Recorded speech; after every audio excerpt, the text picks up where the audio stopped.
अवधूत चिंतन श्री गुरुदेव दत्त श्री स्वामी समर्थ तुम्हा सर्वांचं माझ्या चॅनलमध्ये खूप खूप मनापासून स्वागत आहे. उद्या आहे होळी. होळी हा सण असा असतो का या दिवशी आपण आपल्या आयुष्यातले जे त्रास आहे, जे संकट आहे त्याच्यातून आपल्याला सुटका मिळवायची असते. आपलं जे काही दुःख चालू आहे, जे काही आयुष्यात संकट चालू आहे, जो काही त्रास तुम्ही भोगत आहात त्याची होळी करायची असते. म्हणजे त्या सगळ्या गोष्टी दहन करायच्या असतात. आता ह्या सगळ्या गोष्टी करत असताना बऱ्याच वेळा असं होतं की घरात खूप पैसा येतो, पण तेवढ्या प्रमाणात तो जातो पण. यायचे मार्ग एकच असतात आणि जायचे 100 मार्ग असतात.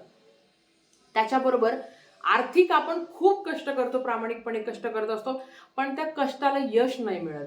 तुम्ही एखादा बिझनेस टाकला आहे, खूप तुम्ही त्याच्यासाठी प्रयत्न करत आहात, पण ते सक्सेस होत नाहीये. किंवा तुमच्याकडे जो काही इन्कम सोर्स चालू आहे तो एकदम घटत चाललाय. थोडक्यात काय की आर्थिक अडचण, फायनान्शियल प्रॉब्लेम हा ही खूप मोठी समस्या चालू आहे. आणि तुम्हाला माहिती आहे की बेरोजगारी पण खूप वाढली आहे. आपण जेव्हा प्रामाणिकपणे कष्ट करत असतो आणि त्याचा मोबदला आपल्याला मिळत नाही. लोक आपल्याकडनं प्रचंड काम करून घेतात, पण आपल्याला मोबदला मिळत नाही. असं जर तुमच्या बाबतीत घडत असेल तर उद्याचा उपाय तुम्ही नक्की करा. आणि सगळ्यात महत्त्वाचं, ज्याच्या घरात सगळं सुख समृद्धी आहे, आयु आरोग्य नांदत आहे, त्यांनी सुद्धा हा उपाय करा. कारण हा उपाय फक्त वर्षातून एकदाच केला जातो. आता तो उपाय काय आहे तो तुम्हाला सांगते. तुम्हाला काय करायचं आहे, होळीच्या दिवशी सकाळी बघा, आपण सकाळी उंबऱ्याला हळदीचं लेपन करणार आहोत. कारण उद्या एक प्रकारचा म्हणजे तो आपला सण पण आहे. तर आपण उद्या हळदीचं लेपन केल्यावर आपल्या उंबरठ्यावर, उंबरा कुठला पण असला तरी चालेल, सगळ्यात महत्त्वाचं तुम्ही रेंटच्या घरात राहत आहात तरी तुम्ही हा उपाय करू शकता.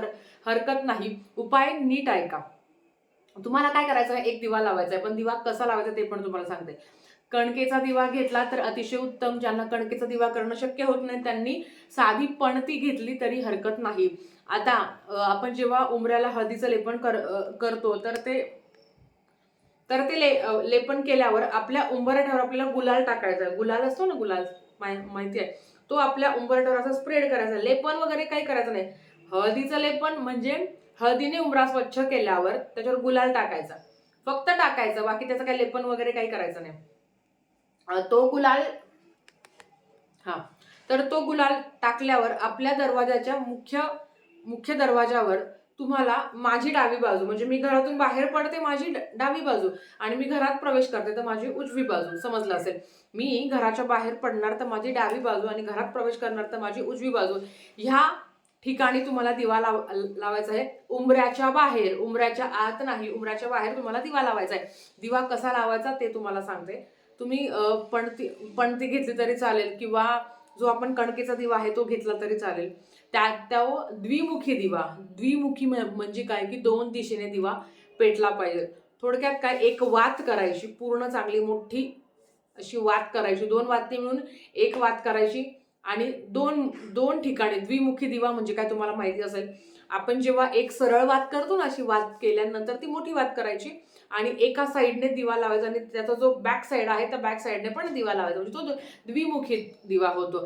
दक्षिण दिशेला तोंड येणार नाही, दक्षिण उत्तर दिशा येणार नाही, अशा म्हणजे फक्त दक्षिण आणि उत्तर ह्या दिशेला तोंड येणार नाही असा तुम्हाला तो दिवा लावायचा आहे. दिवा लावल्यावर त्या दिव्यात काळे उडीद टाकायचे. 11 काळे उडीद, 11 काळे उडीद खाल्ले तुम्हाला त्या दिवशी, म्हणजे उद्या तुम्हाला टाकायचे. दिवा सकाळी लावा, 8ला लावा, 9ला लावा, अगदी 12-1ला करू नका, तो सकाळी दिवा लावायचा असतो.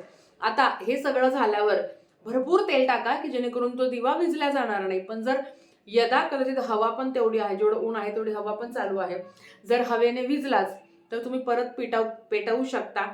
नाही, जर तो राहतच नाही तर तो तसाच संध्याकाळ होईपर्यंत तो दिवा तुम्हाला तसाच ठेवायचा. आता समजा जर मी सकाळी 9ला जर मी दिवा लावला तर संध्याकाळी 7, 7:30, 8 पर्यंत तो दिवा पेटला पाहिजे. नाही पेटला तर त्याला तसंच ठेवा. दिवा लावल्यावर प्रार्थना करायची. आपल्याला प्रार्थना करायची आहे की माझ्या घरातली जी काही दरिद्री आहे, जी काही नकारात्मकता आहे, जे काही आर्थिक संकट यांचा मी सामना करत आहे, ते ते सगळे संकट कमी होऊ दे अशी प्रार्थना करायची आहे. आणि माझ्या घरात जी लक्ष्मी आहे ती अखंड राहू दे, चिरकाल लक्ष्मी माझ्या घरात वास करू दे. त्यात वाढ झाली तर उत्तम, पण ती कमी नको व्हायला. आणि जे काही इन्कम मी काही कमवत आहे ते शेवटपर्यंत तसंच राहू दे, त्याच्यात घट पण नको व्हायला.